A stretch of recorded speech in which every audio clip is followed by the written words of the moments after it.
Good evening and welcome to the Cuyahoga Heights Schools Board of Education meeting on Wednesday, October 24th, 2018.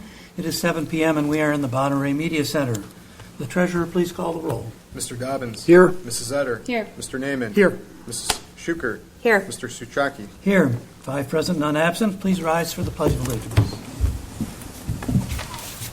I pledge allegiance to the flag of the United States of America and to the republic for which it stands, one nation, under God, indivisible, with liberty and justice for all.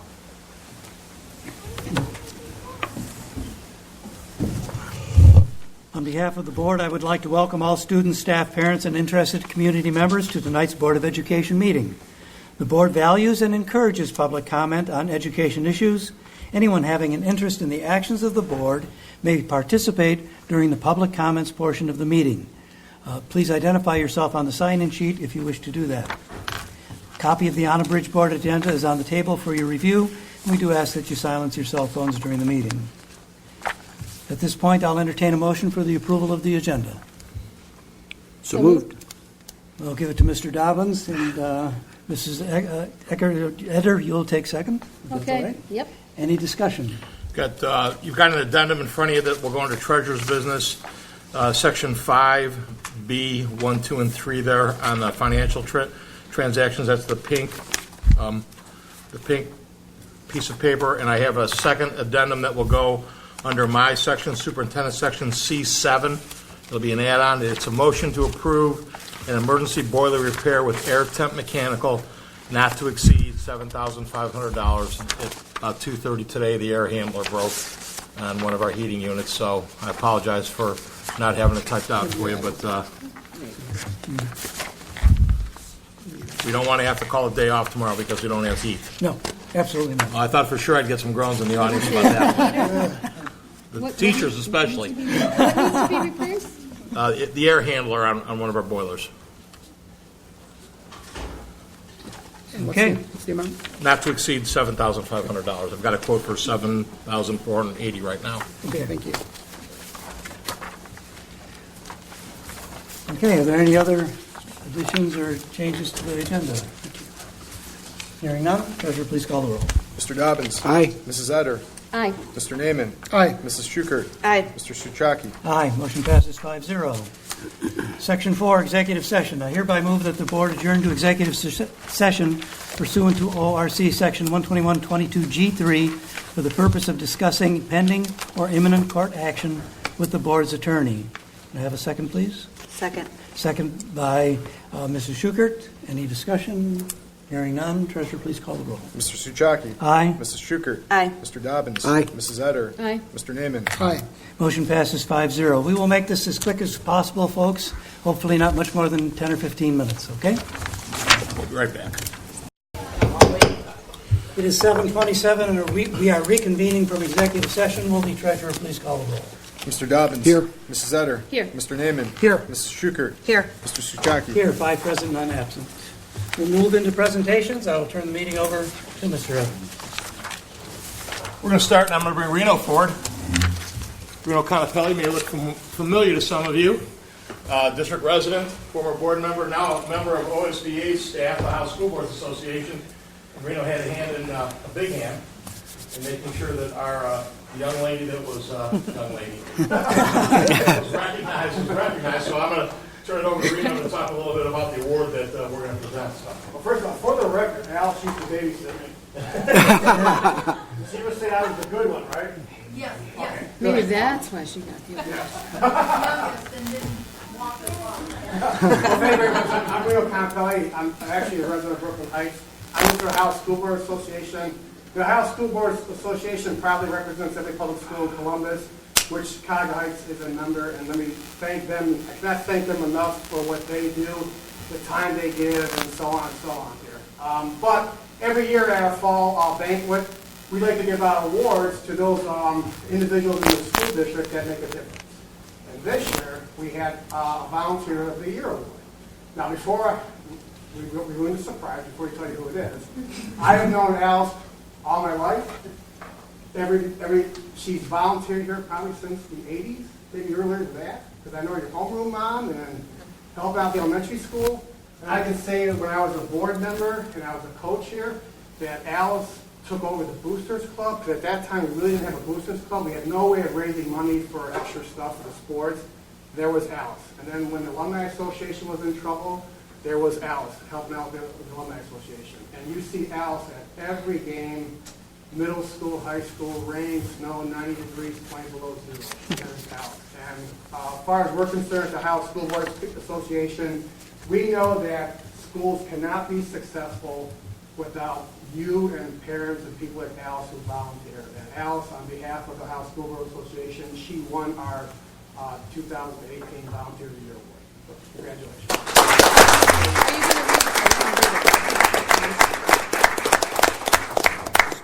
Alice, I've got a proclamation here for you from the Board of Education. It says, whereas Alice Tyne is a 1970 graduate of Cuyahoga Heights Schools, which is going to hit me for that.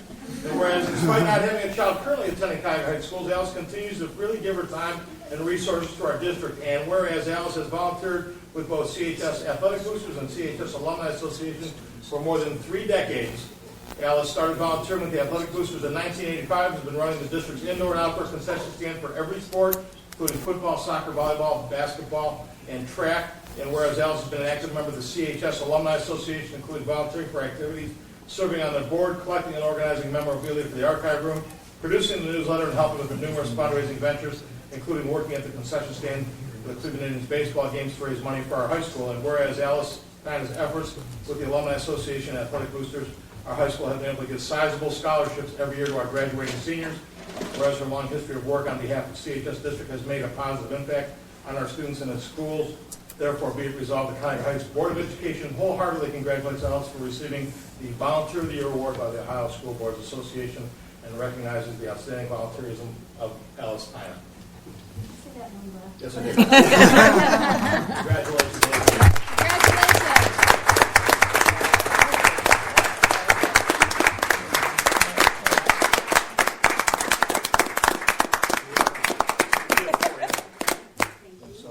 Alice, thank you. The concession doesn't open until 7:30. No, tomorrow morning we have. Oh, yeah. You want it? Excellent. Thanks, Alice. What do you have? Now I'm going to turn it over to Mr. Coleman for the middle school, high school students of the month. You can really have it, Gary. Board members, do we want to take our chairs around front so we can see our students of the month? Stay here and move the students. Yeah, something Oh, here, okay. what we'll do is as we call students up, we'll line them up this way. So the board member, yes, you don't want to. Whatever. I'm just the usher in this church. That's okay. That's okay. I'll take a breath or two here, Tom. But just continue, the best part of any school board meeting, recognizing people, so continuing on that theme, I'm honored here to stand before you and recognize our October students of the month for 6th, 7th, 8th, 9th, 10th, 11th, and 12th grade. So without further ado, our 6th grade October student of the month is Alisa Villanueva. Alisa, come on up.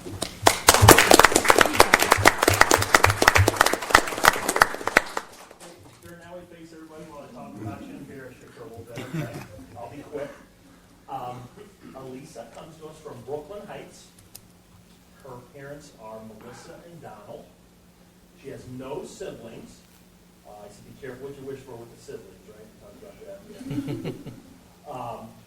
In terms of future plans, right now she has her eyes set on becoming a veterinarian or a brain surgeon. Good stuff. Her favorite subject is math. Her favorite teacher is Mrs. Andreski, who's her science teacher, former science teacher. I love to hear that. Says she's great. She's a great teacher, and she's both really nice. And in terms of something she loves or appreciates about Cuyahoga Heights, she says, I appreciate that I always feel safe here. Good stuff. One more round of applause. Next up, our 7th grade October student of the month is Neela Aiken. Come on up, Neela.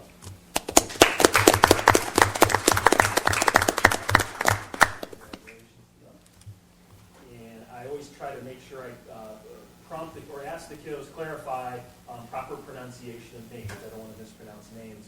And Neela was nice enough to remind me that her last name is Aiken, just like bacon. Aiken like bacon.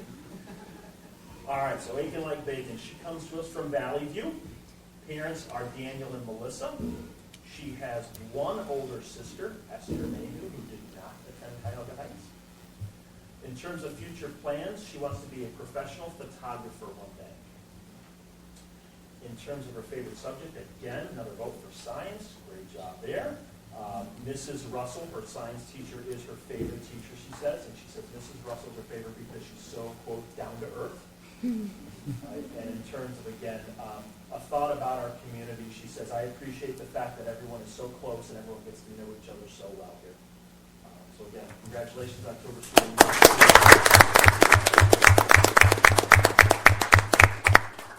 All right, our 8th grade student of the month, Jasmine Graver. Come on up, Jasmine.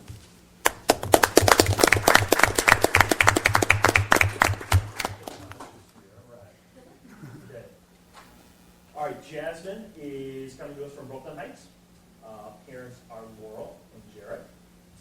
2 siblings, both Cuyahoga Heights students. Nicholas is a 7th grader at Cuyahoga Heights Middle School, and Zach is a 4th grader at Cuyahoga Heights Elementary School.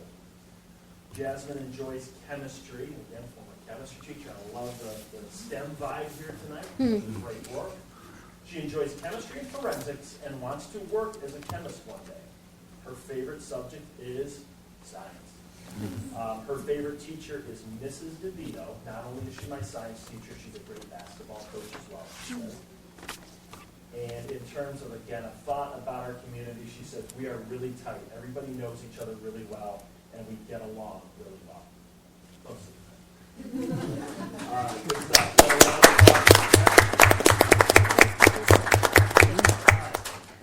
Next up, our 9th grade, October student of the month, Holden Taylor. Come on up, Holden. Ninth grade? Holy moly. Holden comes to us from Euclid, Ohio, or Uke. Parents are Corey, staff member at the elementary school, and Kristen. Corey, how long have you been at the elementary school? 16 years. 16 years. 16 years running. Good stuff. In terms of siblings, Henley was a Cuyahoga Heights graduate in 2017, and Henley is currently a sophomore at Columbia University. And Hyatt, who is an 8th grader at Cuyahoga Heights Middle School. I asked him about, again, 9th grade, we're starting to think about post-high school plans and that sort of thing. He said he's considering colleges up north specifically. He's interested in Dartmouth University. So I wish the parents well on those tuition payments. Good stuff. Wants to focus on something math or engineering related. Favorite subject is math. Favorite teacher is Mr. Rademacher. Fun teacher, who he says entertains the class by drawing cats from time to time. We're going to investigate that rabbit hole. I've been spending a little more extra time in Mr. Rademacher's class. I haven't seen any evidence of cat drawing yet. To be continued on that. And then again, something that Holden appreciates about our community. He loves that everyone is so friendly and everyone knows each other here. It's a little bit of a theme there. Good stuff. So again, congratulations, Holden. 10th grade student of the month, Fiona Navarra. Come on up, Fiona. Congratulations, Fiona. All right, Fiona comes to us from Valley View. Parents are Diane and Rob. She has a younger brother, Bryce, who is an 8th grader at Cuyahoga Heights Middle School, and she has 3 half-siblings, Dominic, Melissa, and Lauren Navarra. In terms of future plans, Fiona wants to attend an art college and pursue a career in the animation industry. As a fallback, she says she wants to pursue a career in illustration or cartooning. Very cool. Her favorite class that she wanted to qualify, her favorite class that she's taking right now is biology, but she loves art class and looks forward to taking more art classes in the future. Favorite teacher is Mr. Gipper. He is really good at teaching and has a great sense of humor, which he absolutely does. She also couldn't quite narrow it down to one, so we then spilled into a conversation about how great Ms. Paddock is and how great Dr. Freed is. So those are co-favorite teachers there. Fiona says she appreciates how nice they are and how much they do to support me. And again, in terms of a thought about our community here at Cuyahoga Heights, she says the people here are so friendly and it's such a tight Good stuff you got. Congratulations. Our 11th grade October student of the month is Curtis Davis. Come on up, Curtis.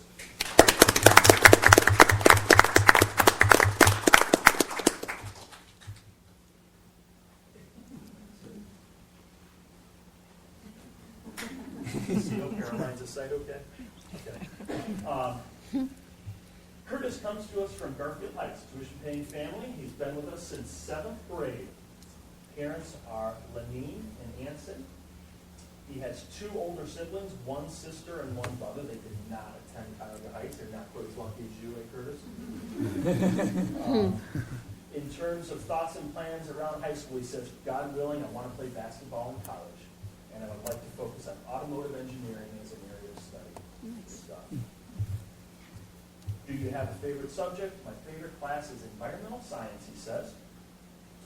Mr. Amari is his favorite teacher. He says Mr. Amari is very energetic. He says he's very well respected here, which he very much is. And he's nice, but he will let you know when you are getting out of line. So he balances that thin line very well. I would agree about all those points with Mr. Amari. And again, a thought about Cuyahoga Heights. The people here are very connected with each other. When you look up across the graduating classes on the wall, lots of our kids see lots of relatives. Again, it's certainly a very unique and positive thing about that. Good observation there. So again, congratulations, Curtis Davis.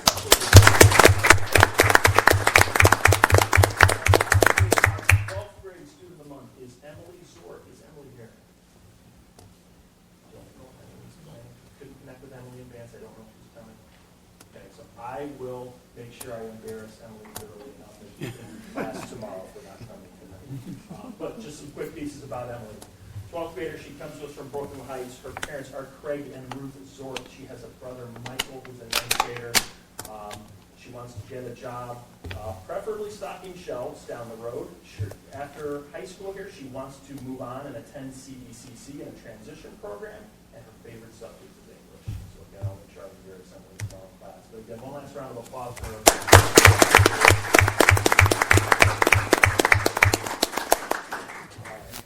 Next up, Miss Houchin with our elementary students of the month.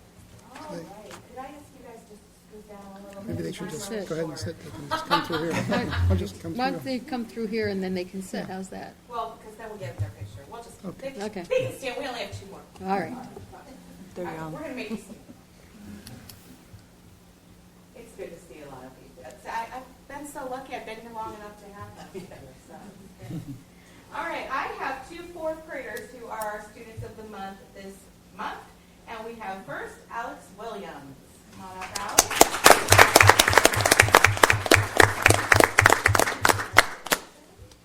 All right, you just stand here so everybody can look at you. Remember I told you to get pictures and all that stuff. All right. Alex is in 4th grade and she is almost 10. She will be 10 on November 8th. She lives in Cuyahoga Heights, just moved to a new place, she was telling me, with her parents Cindy and Brandon, and her sisters Corey, who's 21, and Bella, who is 13, who goes to Cuyahoga Heights as well. I asked her if she had any pets. No, but she would like a dog, just so you know. Math is her favorite subject, and I asked her why. She said it just feels easy to me. And she also enjoys PE because she loves doing sports. Outside of school, she spends a lot of time playing softball. She is a catcher and shortstop. She plays in the summer and fall league. She also plays basketball, and she said maybe volleyball next year. And during the summer, she likes to swim. When she grows up, she would like to be a pro softball player and a teacher because she loves school. And she wanted to let her family know that she loves you. She was nominated by Ms. Balder and Mrs. Stafford, both of whom are here this evening. They said that Alex has been chosen as the student of the month. She comes in each morning smiling and prepared to start her day. Her hard work and effort really show in her achievement in all subjects. Alex is responsible and organized, which contributes to her success. She sets a good example for others and is always willing to help. Alex makes 4th grade a better place, and we are pleased she is our student of the month. Congratulations.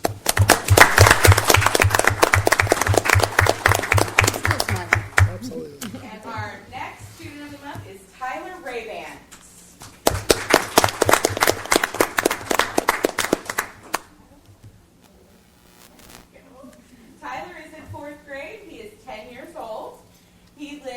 in Garfield Heights with his mom, Nicole.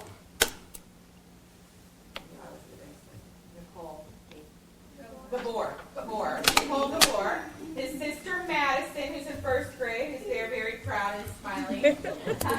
Also his Aunt Sam and Zoe, who is also a first grader at Cuyahoga Heights Elementary.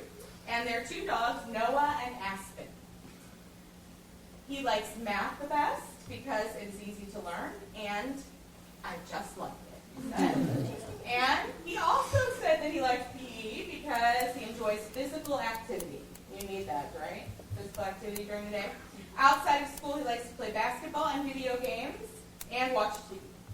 And I asked him what he wanted to be when he grows up. He said a football player because it's his favorite sport. So I asked him if he played football right now. He said no because Mom thinks he might be hurt.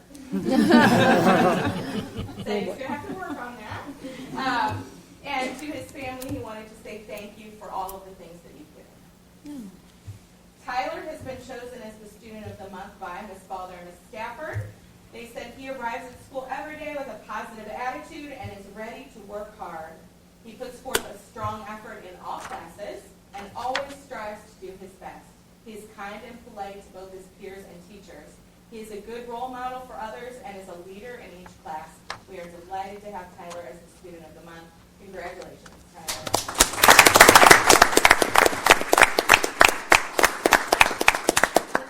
You guys go through and shake hands with the board members, and then we're going to get a picture, okay? We practice shaking hands. We should go go this way. Go Out this front. way, We can get you Tyler. out front here. And then after the pictures, Tyler, congratulations. Tyler, congratulations. Congratulations. Love your smile and your shirt. Congratulations, Melissa. Congratulations, dear. Congratulations. Congratulations. Congratulations, Fiona. Congratulations. Are you playing basketball now? Very good. Congratulations. You get a picture Oh, us standing still? Okay, we gotta go up the steps. Parents, come on over, get your cell phones out, take all the pictures you want. We're going to take some pictures out. Couple items tonight. First item, item A, the minutes. Motion to approve the minutes of the regular meeting held September 19th, 2018, as found in attachment T1. B, financial transactions. Motion to accept the September 2018 bank reconciliation and financial reports as prepared and certified by the treasurer as accurate as found in attachment T2. Motion to approve new vendors to the school district per W-9s as found in attachment T3. Number 3, motion to approve the attached list of donations received as of 10/1/2018 as found in attachment T4. Number 4, motion to adopt the recommended 5-year forecast as found in attachment T5. Number 5, motion to approve the resolution authorizing the advancement of local taxes by the Cuyahoga County Fiscal Office for the 2018 tax year payable in 2019 as found in attachment T6. Number 6, motion to approve the transfer of $3,289.67 from the Memory Book Elementary School account 200-9681 to the Elementary School Support account 018-9181 as found in attachment T7. Number 7, motion to approve student activity programs for the 2018-19 school year as indicated per the purpose statements on file in the Treasurer's Office as found in attachment T8. Number 8, motion to approve a grant from the Martha Holden Jennings Foundation in the amount of $7,817.95 presented to Ms. Barb Curry for Inspiring Science Energy as found in attachment T9, a new account 019-919A will be created entitled Inspiring Science Energy Grant. Number 9, motion to approve a modification to the permanent appropriations for fiscal year 2019 as found in attachment T10. Number 10, motion to authorize the treasurer to change the district checking accounts to the Huntington Bank hybrid checking account as found in attachment T11. We also have a small addendum in pink, and all this addendum is for is we received a grant from the Office of the Attorney General of Ohio in the amount of $4,209.25. And all this addendum does is allows us to create an account, allows us to appropriate the money, and it modifies our financial reports as well. So I'll go through this. after all these, and I'll show you how the change comes into play. So we'll go through all these first and then these after. And are you including that in your motion? Yeah. Okay. Yep. All right. I'll entertain a motion to accept the treasurer's resolution. So moved. Moved by Mr. Dobbin. No second. And second by Mr. Naaman. Is there any discussion? Yep. Go through a couple of these. For the minutes, just want to point out that the first meeting we had in October wasn't on this agenda for approval. We had an unusually large scope that we have on here, so they will be on the next board meeting that we approve minutes. My goal every month is to make sure that any outstanding minutes from the prior are approved, so this is unusual. It doesn't happen typically, so just wanted to know.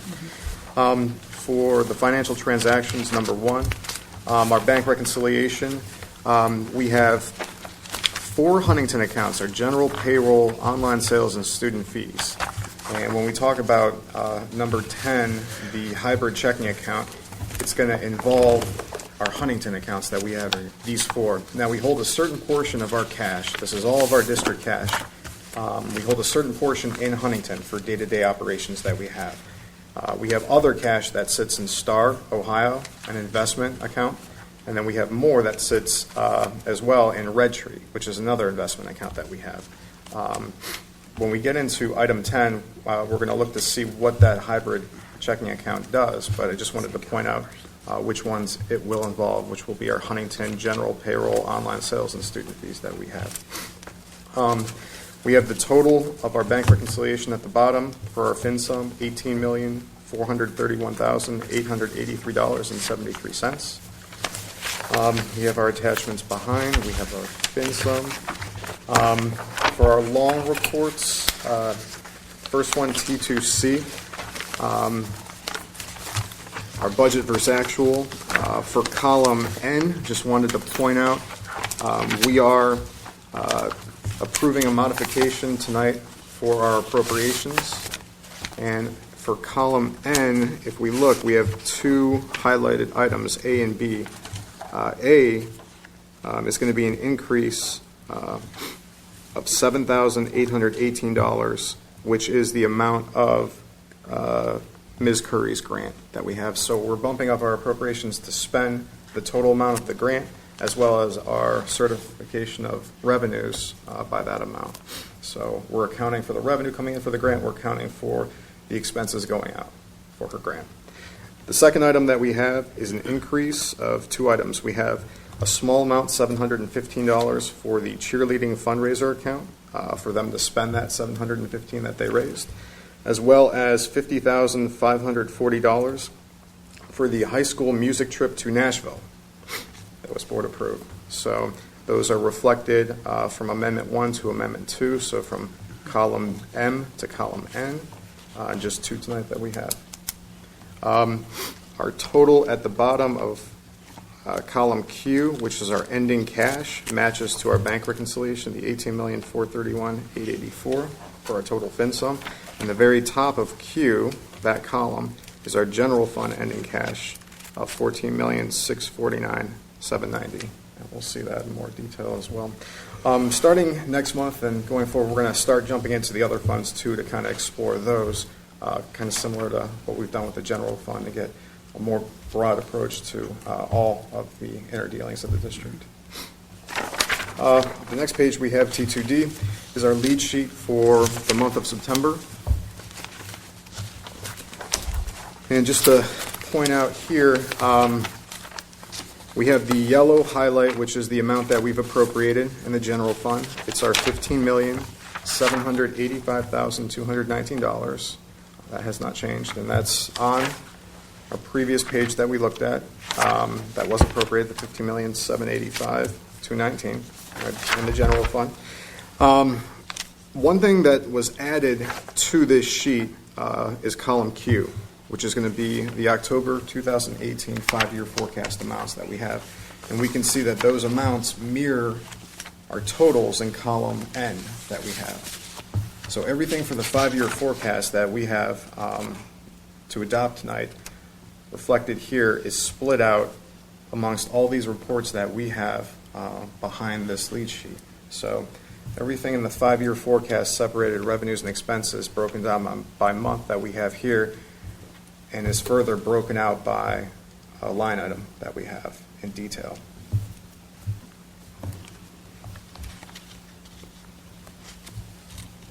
I like that.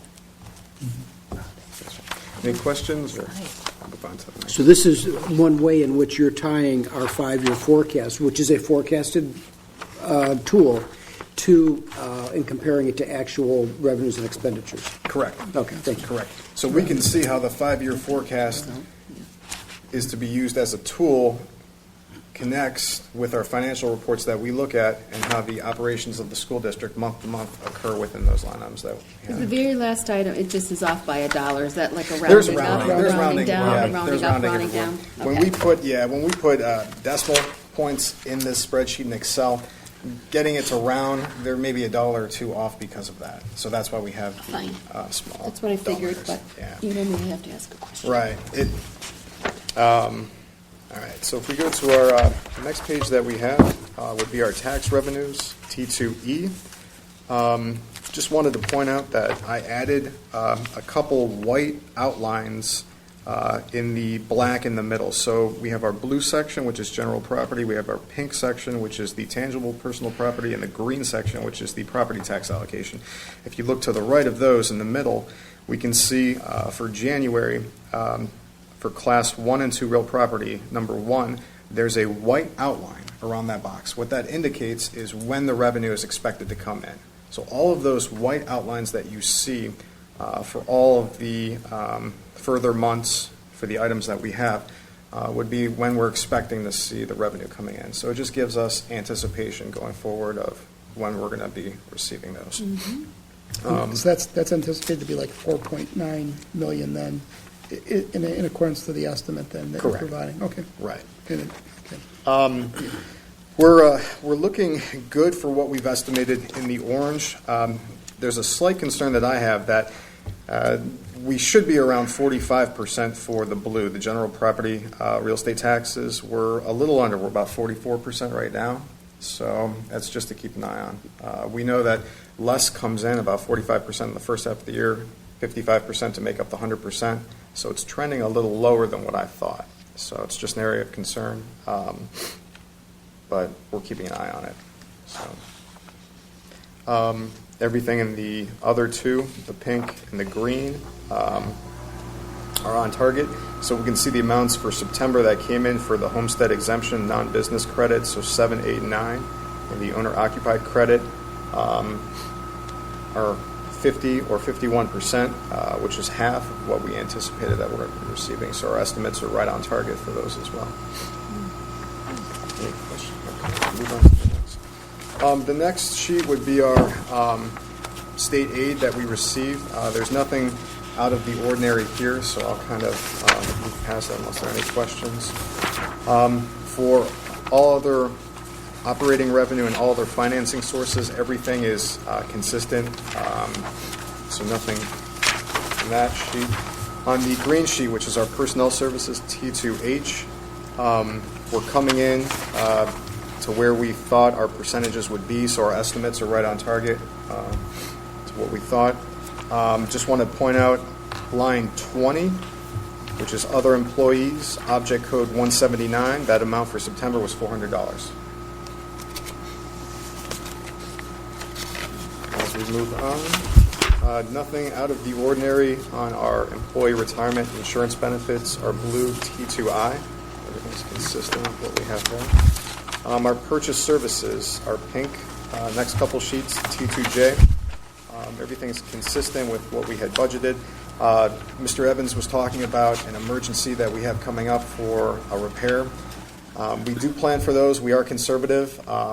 There is so much in the pot that we have for those. So if we have a lot of fixes that we have coming down, we may have to reach into our carryover balance to further bump up our needs. So we may have to come back and increase appropriations if we have more repairs needed. But everything, nothing unusual came out in there. If we go to the next couple sheets, which would be supplies and materials, T2K, we're right on track with what was estimated. Again, nothing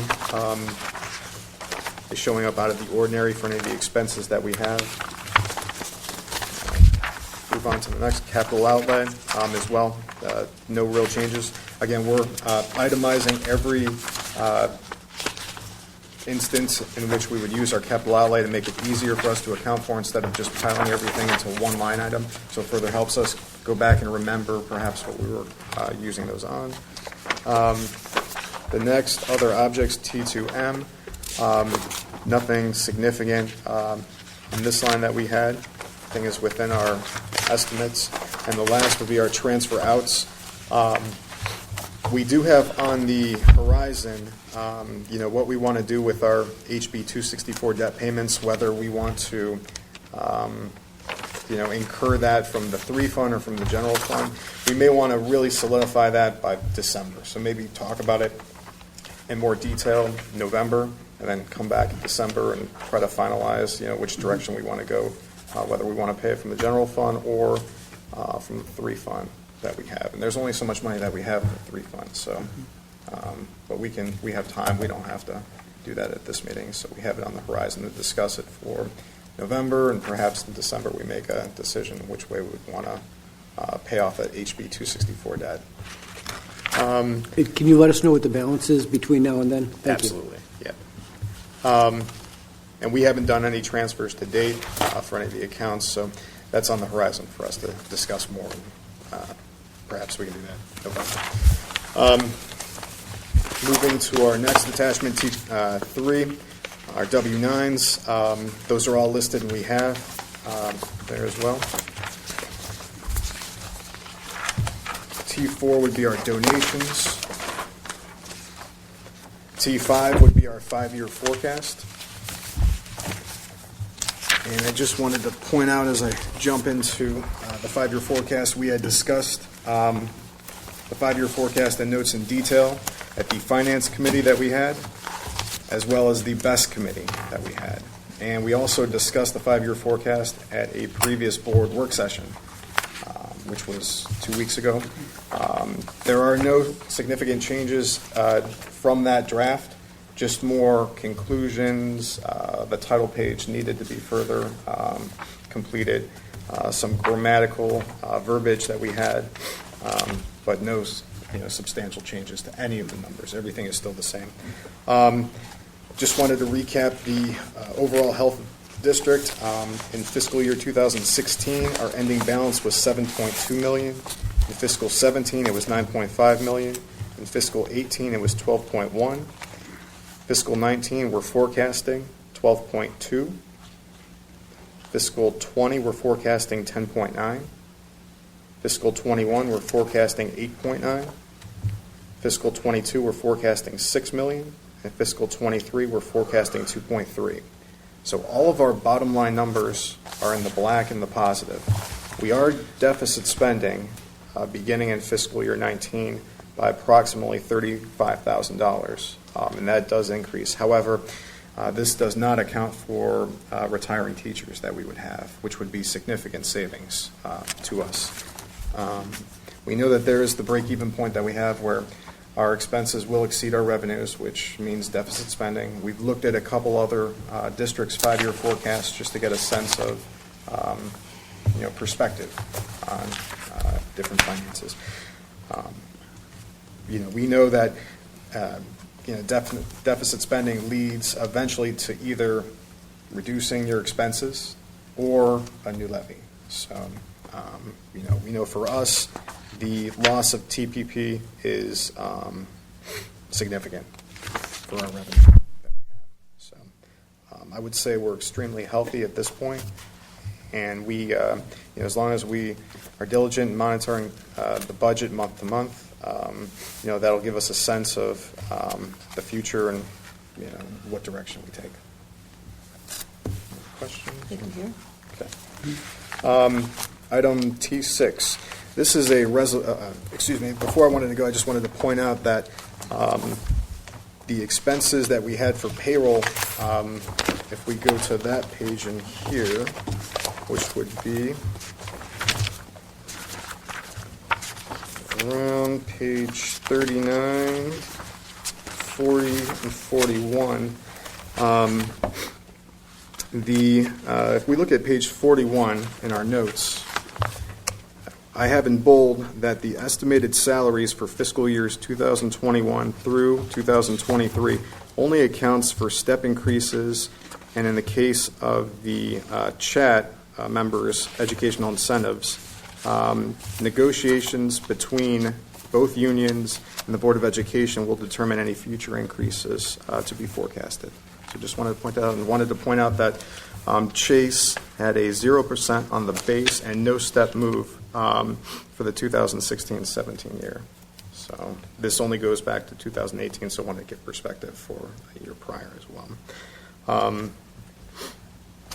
Okay, if there are no questions, I will move on to T6. T6 is a resolution by us requesting the advancement of our local tax money coming to us.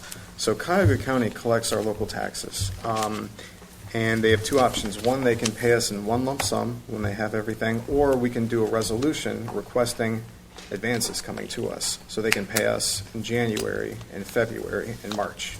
This resolution does that and allows our money to come to us sooner in the form of advances that we have coming to us.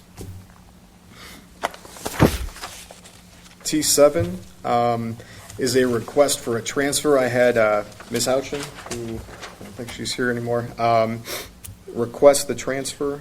We have a little excerpt from her written up too. If everybody was able to read that.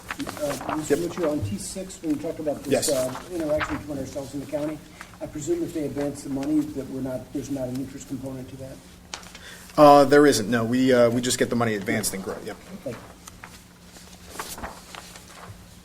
T7 is the request for the transfer. T8 is the purpose statements for our student activity accounts. Now, we don't have 100% of them, so we may see more at the next meeting, but we have the student activity accounts that we have. These are the accounts that are managed essentially by the students. So all 200 level funds that we see are student managed activities. All 300 would be district managed. So athletics, goes into the 300 account.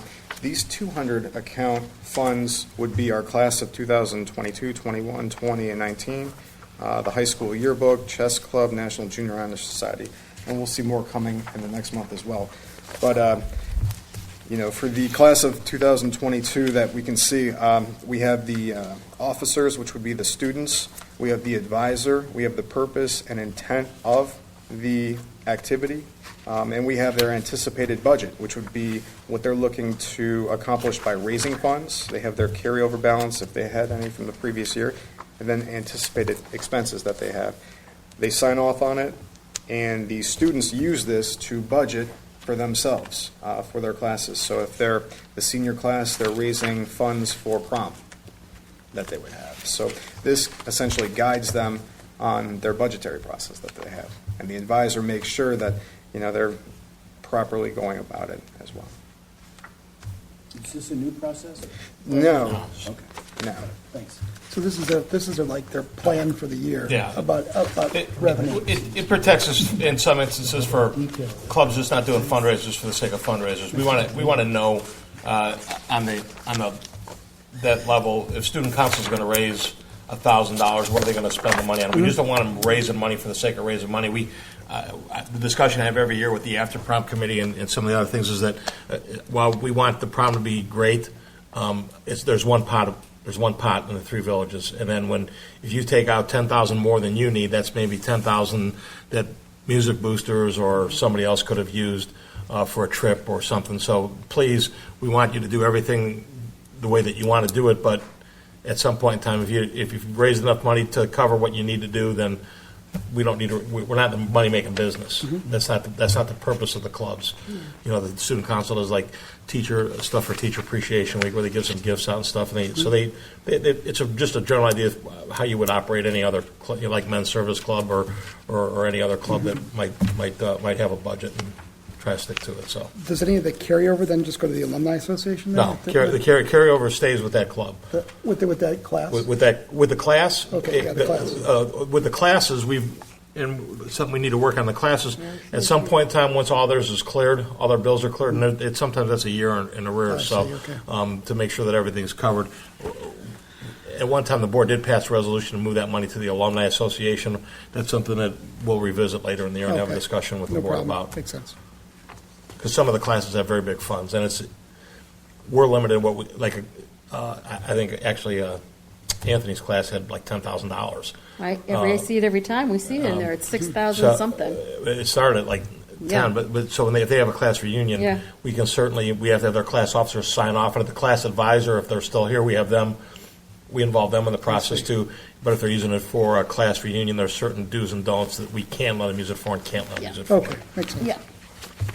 If it's in the Alumni Association's hands, then it's between them and the Alumni Association.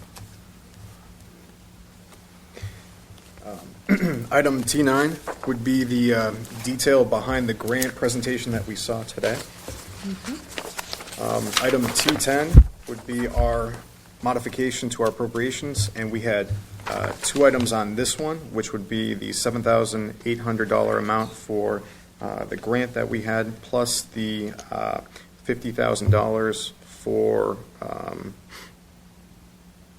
the 300 account.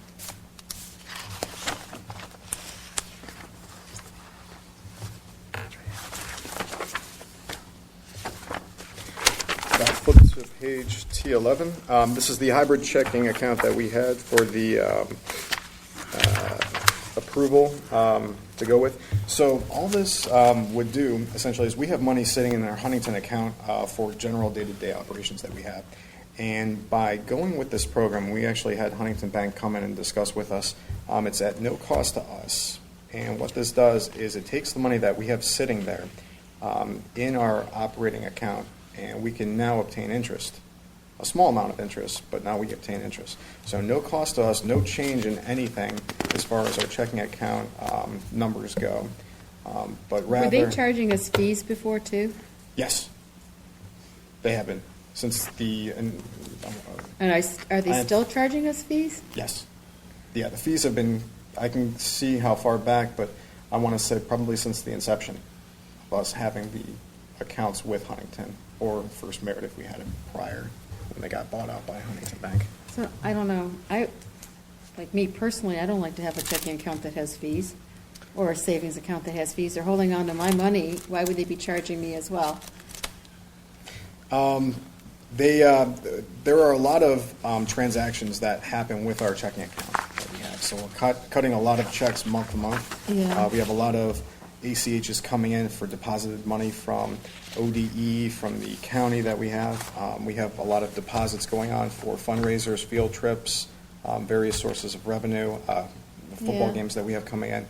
A lot of the fees that we have, and it's not much month to month that we have, and it's accounted for on our purple other objects sheet that we have as well.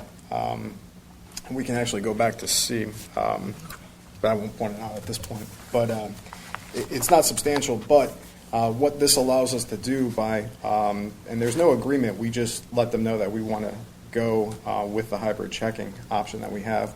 We're not paying anything more on top of what we're also getting charged for our fees, and we start to collect interest on that money instead of perhaps moving it to Star or having Red Tree invested for us to gain interest. And there's that, you want to leave, an adequate amount in our operating account for day-to-day operations that we have for payrolls, for any significant checks that we would have going out. But we also want to be mindful and collect, the most available interest that we can. So we have the money invested in those two significant interest-bearing accounts that we have.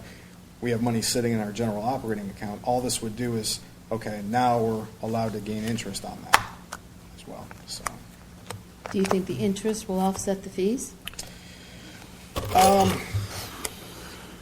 I'd have to calculate it out, but my initial take is no. No. I still know that there's a lot of business accounts that Yeah. are not banks don't charge fees to because of the number of transactions that the amount that they're doing. They do it on a personal level to attract customers. Yes. On the professional, on the commercial end, I don't know that there's a lot of banks that don't charge you for a monthly fee for conducting your transactions. Okay. As a comparison, too, I can say when I was in another school district in Cuyahoga County, they also used Huntington as their bank. And I was also at a school district in Summit County. And I want to say with reasonable assurance that almost every school district in Summit County uses Huntington. So it's a very common bank that school districts and I'd like to say public entities go with. The fees that we get charged, when comparing with the overall interest that we gain, doesn't compare. We're gaining a lot of interest overall on our cash balance compared with the fees that we incur. I just wanted to ask, are you Sure. comfortable with Huntington? Yes. Okay, Yep. I'm good. It does sound like, as I read their letter, I wish it would have had a little more specific in it, because it talks about, well, for example, if you had, then this would happen and that would happen. I didn't care for that. What is roughly is our balance at Huntington? I know it's on one of the sheets, but I don't About remember. $5 million, give or take. So that would certainly exceed the numbers that they're throwing out here. So Right. it does sound like there's an extra fee for the hybrid account. That's the way I read the letter, and maybe I'm Right. misunderstanding it. If I An analysis fee? Following up on our conversation this week, we recommend that the district utilize the Huntington hybrid checking account so that when the combined average monthly balance and the district's accounts exceed what is required to offset service charges, which is already happening that we have in our account, the bank will pay interest on that excess amount, which didn't before. Okay.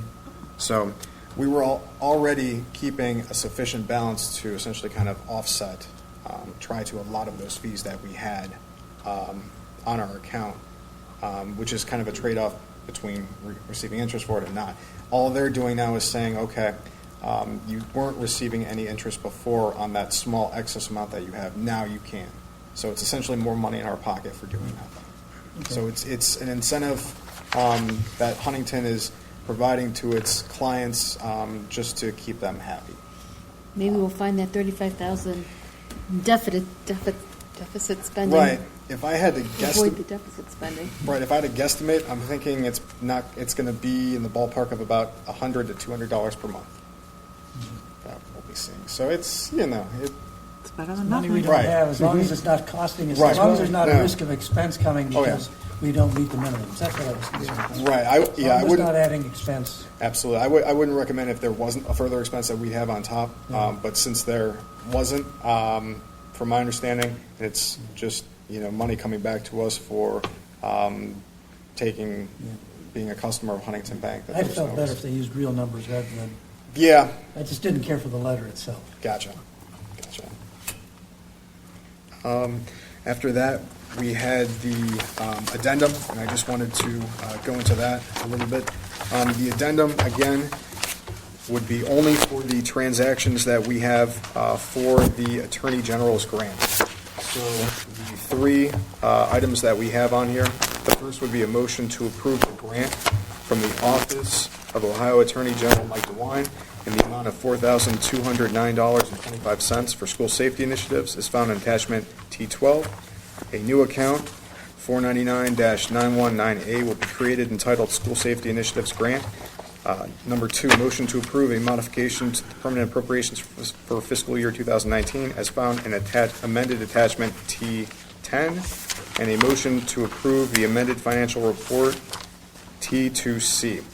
So the detail behind this is just to account for the grant of $4,209.25 coming to us. So as we did with Ms. Curry's grant, we're going to appropriate the amount of $4,200 and rounded up $10 on the expense side, and then we're going to account for it on the revenues to certify to the county. So all of this addendum does here is just accounts for us to proceed with the grant. So we're having the board recognize, approve the grant coming to us, we're creating the account, and then we're going to appropriate the money so we can spend, and we're going to recognize the revenue that we have. Makes sense. And that concludes my items tonight. I should have asked the question before, but where did the $700 in donations come from? Class of 1968. They just gave the money They back don't. to us? They called me and they wanted to know where they could make a donation to. They came in, they toured, they went to the football game. The group that showed up, all kind of pitched in some money. They wanted to make a donation to the school. I said I gave them a number of options: the athletic music boosters or the student assistance fund. I explained to them what each did, and they made the donation to. I said the other two were not district. The student assistance fund is to the district, so that was where they chose to make the donation to. Pam Anders, Cybic now, Will Coran's class. Just sat next to Will at a meeting yesterday, and that they were very thankful for. They had a great time, great experience, and wanted their way of kind of giving it back a little bit. So Very nice. Well, thanks for that. We thank them. That was very nice. Okay, any other discussion on the consent agenda for the treasurer? Hearing none, treasurer, please call the roll. Mr. Dobbins. Aye. Mr. Naaman. Aye. Mrs. Etter. Aye. Mr. Schuker. Aye. Mr. Souchaki. Aye, motion passes 5-0. Any other discussion or comments? Nothing tonight. Okay. This end either? Good. Moving into superintendent's business. Superintendent's resolutions: A, personnel resignation. Motion to accept the resignation of Jennifer Mash Boone as a member of the cafeteria staff effective at the close of the day, October 4th, 2018, as found in attachment S1. 2, employment, certified and classified.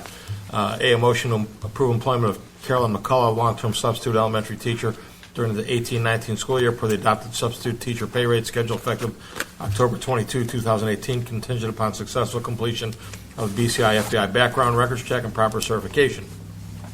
B, a motion to approve employment of Carol Murbar as a member of the cafeteria staff, 4.5 hours a day per the cleaning cafeteria salary step 5, 1-year limited contract for 2018-19, effective October 15, 2018, contingent upon successful completion of BCI FBI background check. C, motion to approve employment of Laura Conte as a member of the cafeteria staff, a member 4 hours per day per the adopted cleaning cafeteria salary schedule, step 3, on a 1-year limited contract for 18-19 school year, effective November 5th, contingent upon successful completion BCI FBI background and record check. 3, employment substitutes as needed staff. Motion to approve the employment of the following individuals on an as-needed basis or as substitutes as listed in the 2018-19 school year, contingent upon successful completion BCI FBI background record checks and proper certification, if applicable, per the negotiated treatment agreement. A, pool lifeguard as needed per the adopted miscellaneous pay rate, Michael Hartman.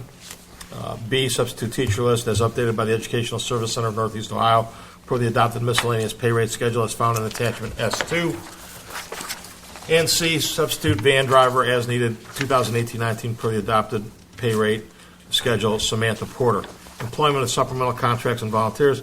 Motion to approve employment of the following individuals in the supplemental contracts and volunteers as listed, contingent upon successful completion of BCI FBI background and record checks and proper certification if applicable per adopted schedule.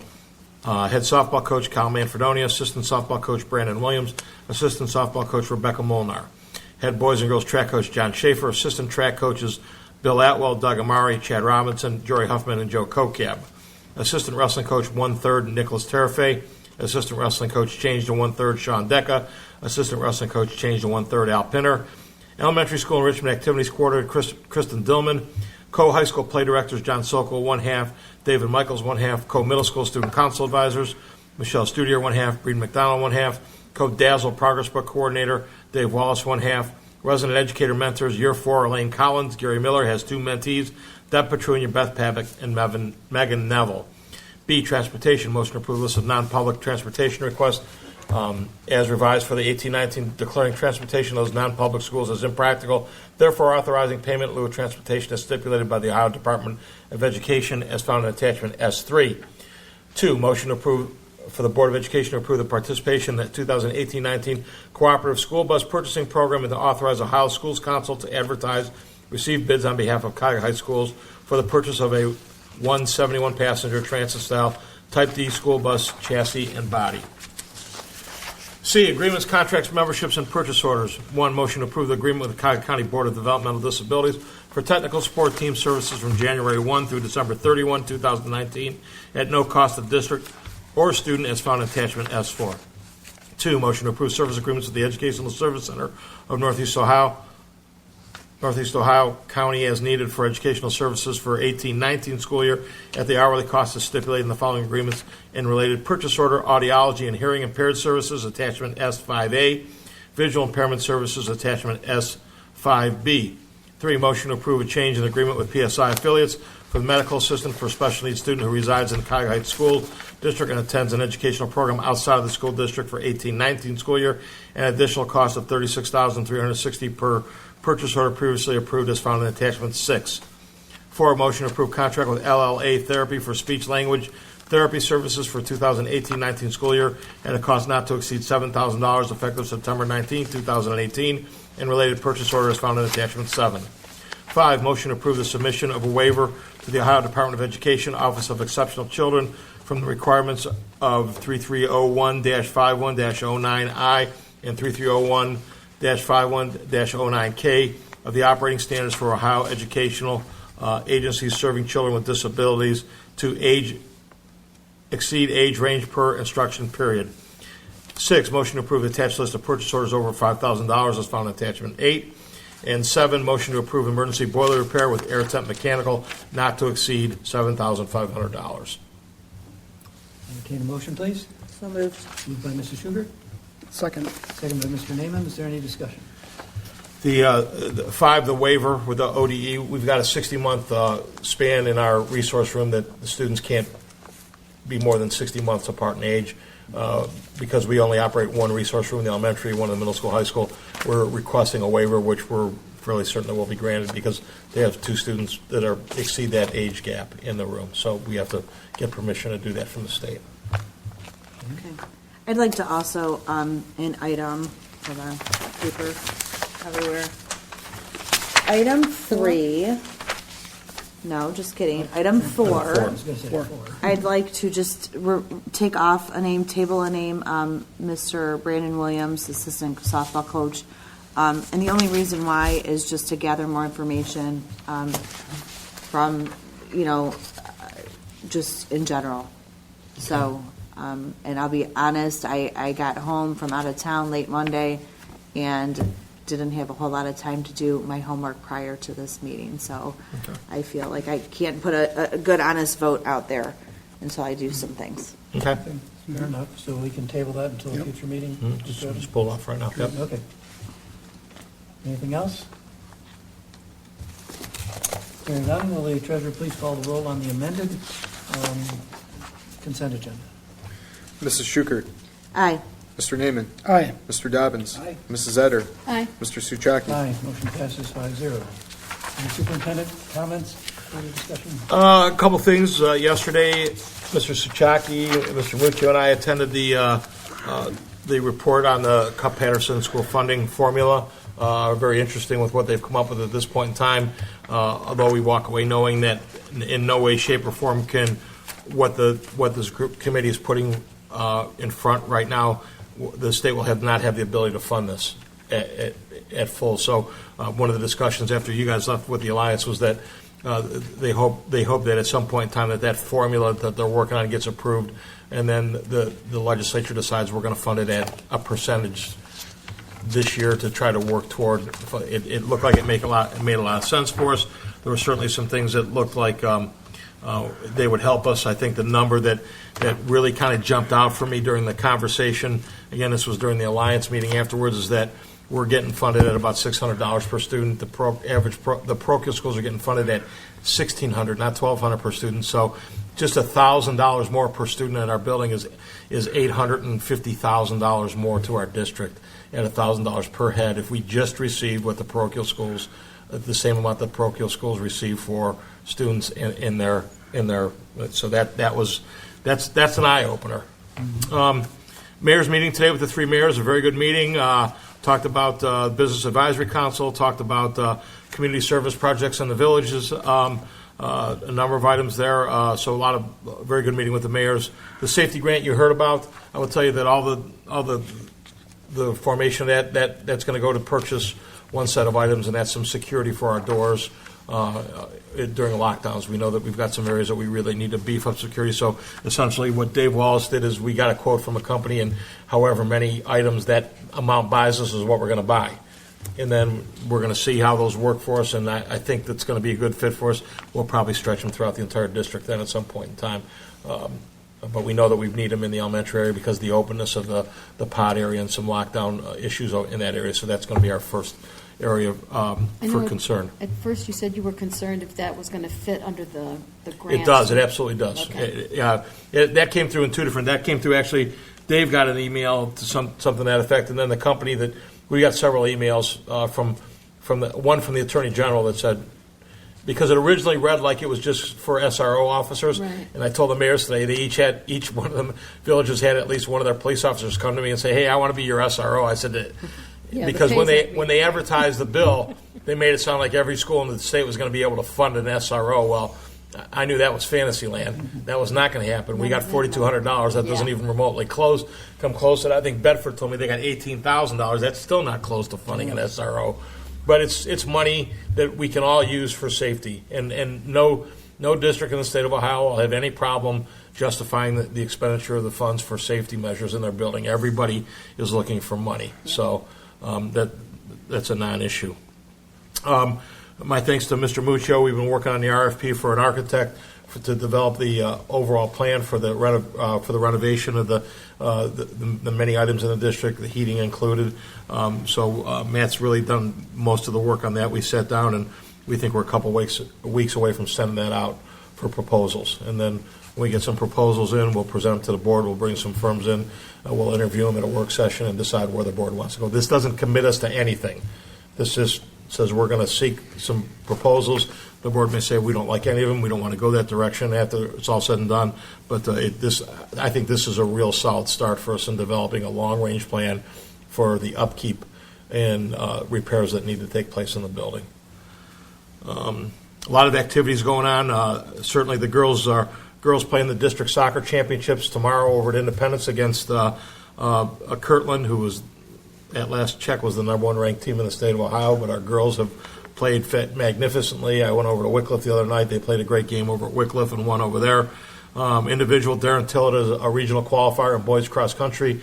Darren did a tremendous job, and Coach Robinson is to be commended. Certainly has our cross country program on the rise. A lot of excitement from a lot of our runners, and highlighted by Jonathan Naiman running with his shoe in his hand that was all over, posted on websites throughout the state of Ohio after he threw a boot within the first 200 meters of the. And I think Mr. Naiman told me his wife threw the socks out. She didn't try and clean them. It's true. It's true. Football, we're guaranteed to host a playoff game. That'll be Saturday, November 3rd. The state has gone back. They're not all on Fridays this year. They've gone back to a Friday-Saturday format.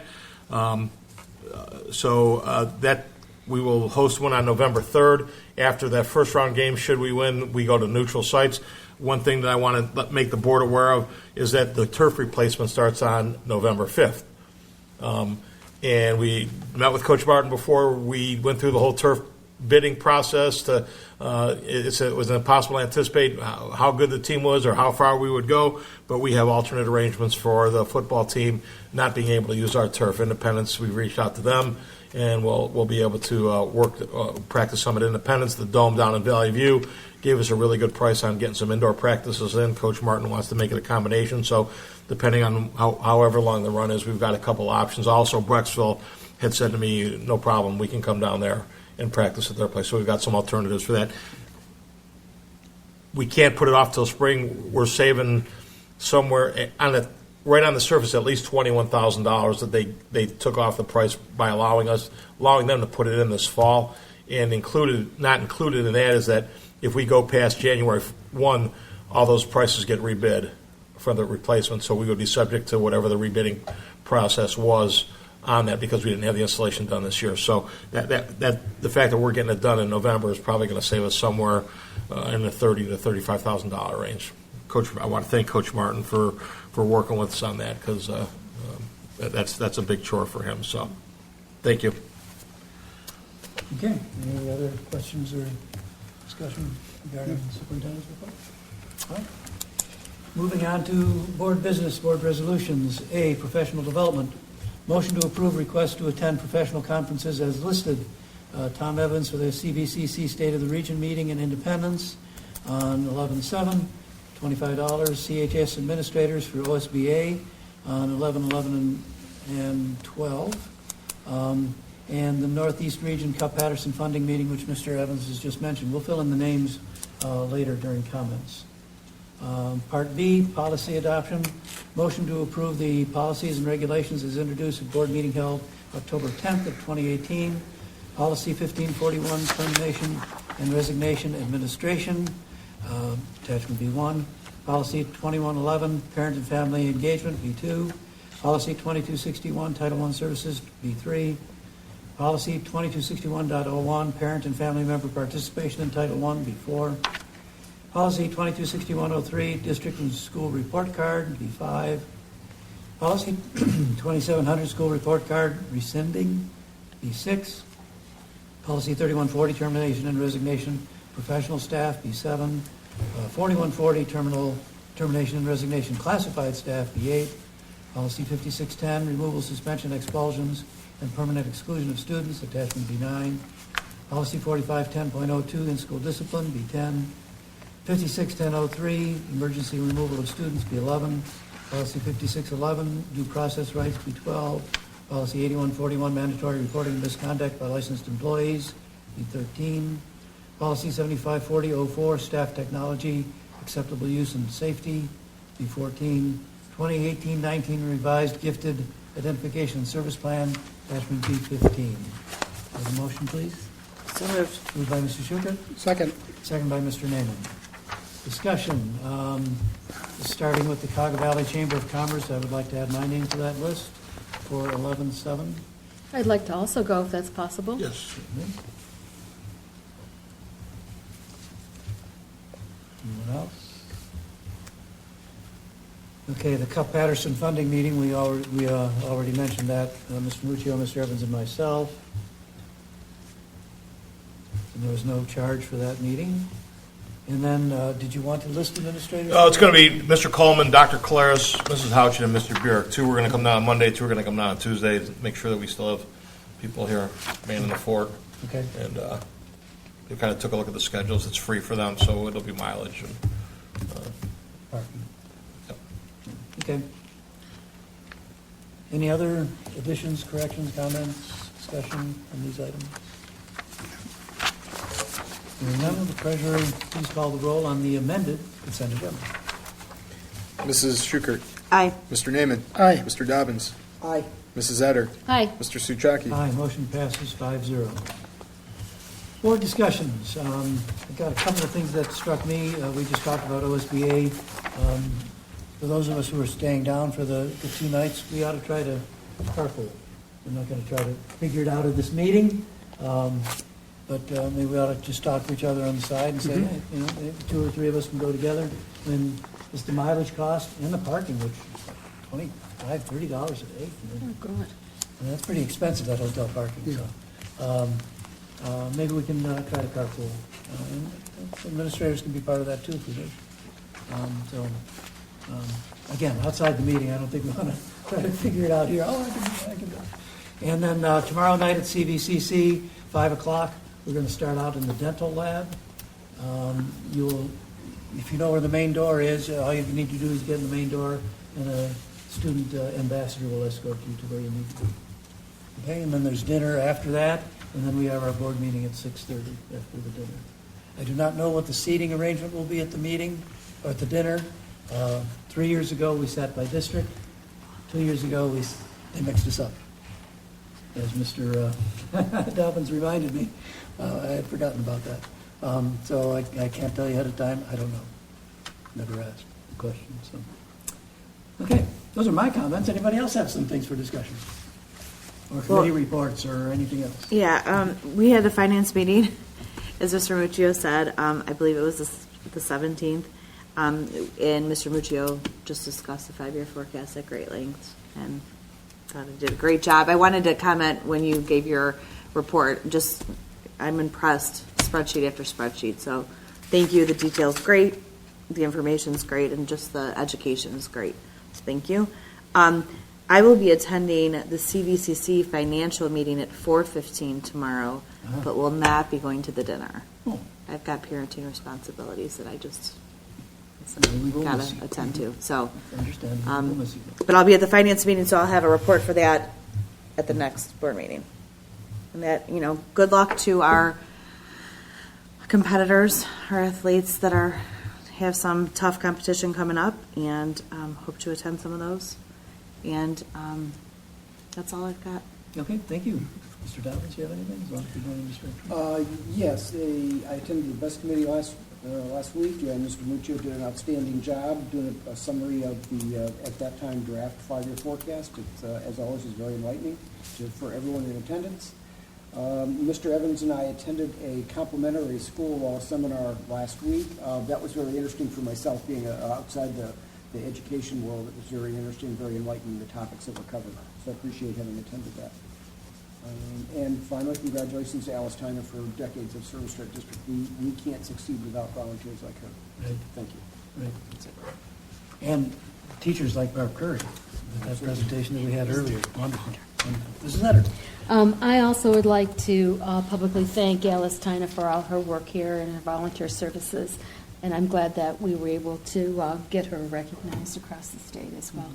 And I also would like to congratulate Mrs. Curry for getting the grant that's going to get the solar panels in the school, and we'll continue on with the wonderful 3D printed items that she's going to be able to make for our young students. It's really encouraging and to see the excitement and enthusiasm that she has for her subject and her students, and I'm glad we have her as a teacher here. And that's it. So I'm glad we're getting that money too, so we can get the solar panels, and that'll be another area of study for our students. Yes. Okay. Thank you. Mr. Naaman? Most things have been said. I'll just kind of repeat them real quickly. Congratulations to Alice Tyna for Volunteer of the Year. Greatly appreciated.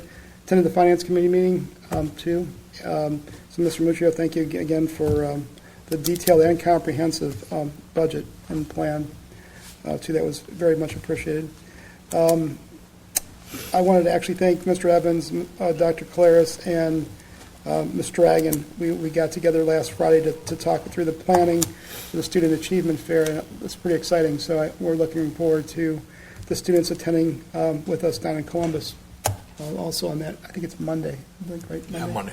Yeah, Monday.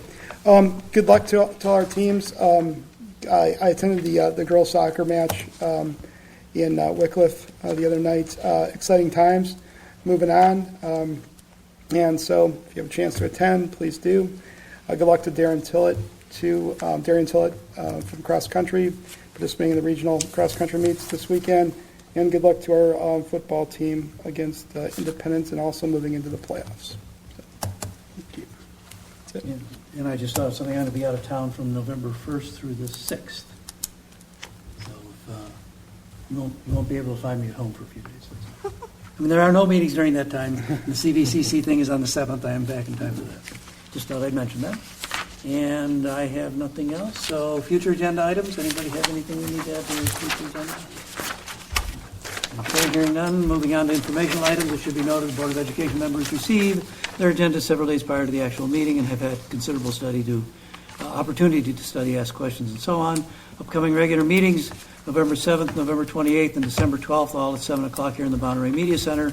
And then the organizational and regular meeting of 2019 on January 9th of 2019. At this point, I hereby move that the board adjourn to executive session pursuant to ORC Section 121.22G1 for the purpose of considering the employment and compensation of personnel. May I have a second, please? Second. Second by Mr. Schukert. Any discussion?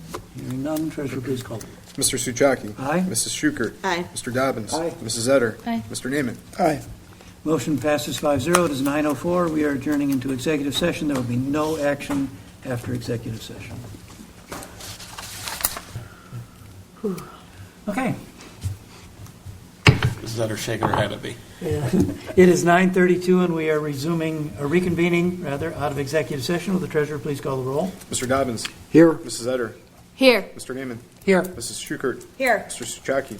Here, 5 present, none absent. I'll accept the motion for adjournment. So moved. Moved by Mrs. Etter, Second. second by Mr. Neiman. All in favor? Aye. Motion approved 5-0. It is 9:32, and we are adjourned.